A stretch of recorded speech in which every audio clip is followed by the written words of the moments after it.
Hello kids, अस्सलाम वालेकुम। चलें, अब ये सारे जानवर उदास बैठे हैं, इनको हम सैर के लिए लेकर चलते हैं।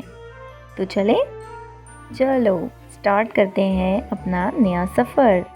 ये देखें जानवर कितने खुश हो रहे हैं और कितने ज़्यादा सारे बलून्स भी आ रहे हैं। Pink, red, orange, blue. Wow, ये तो बहुत इंजॉय कर रहे हैं। अब इनको लग रही है बहुत तेज़ भूख, तो चले इन्हें खाना खिलाते हैं। चलो इनके प्लेट्स में खाना डालते हैं। सबसे पहले रैबिट, फिर बेयर और फिर एलिफेंट। वाओ, इन सब ने अपना खाना फिनिश किया। आपने किया या नहीं, कमेंट्स में बताइए। चलिए अब इनको इनके घर वापस छोड़ते हैं। स्टार्ट करें।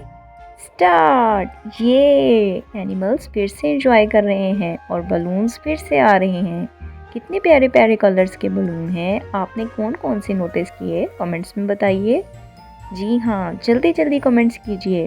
तो सबसे पहले अपने घर में कौन जा रहा है? जी हाँ, बेयर। ये सही बताया आपने। और अब कौन जाएगा?